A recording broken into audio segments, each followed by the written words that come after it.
Проактивна надворешна политика која се разликува во цврстиот став и црвените линии во споредба со претходната власт која секогаш прифаќаше туги услови и барања, додека беа загрозени националните интереси на Македонија.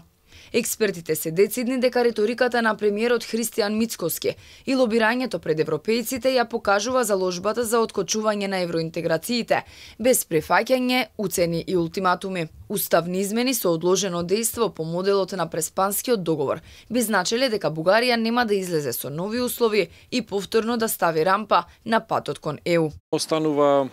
фактот дека за да се направи некаква одлука треба да се постигне едногласност помеѓу сите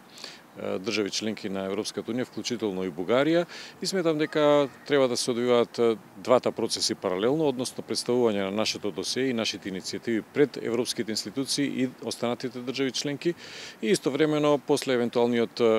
крај на изборите во Бугарија и формирањето на една легитимна влада таму, да влеземе во еден диалог со тамошните власти и да се обидеме да направиме чекор напред. Мицкоски од Европскиот самит во Салцбург, посветен на Европската унија и реформите, порача дека уставни измени со одложено дејство ќе не заштитат од подоцнежни условувања. Тој беше дециден дека Македонија, која премногу направи изминативе години, е жртва на билатерални спорови и поради тоа европската судбина ваква во моментов очекувано предизвикува фрустрации и незадоволство кај граѓаните. Вчера пак во Виена се сретна со министерот за надворешни работи и со председателот на Австрија, каде ги реафирмираше заложбите на македонската влада за евроинтегративниот процес, кој мора да се заснова на копенхашките критериуми. Претходно Мицкоски беше и во Берлин, од каде се вратил со, како што рече, поголем оптимизам, поради идеите и иницијативите што ги слушнал од своите соговорници на маргините на берлинскиот процес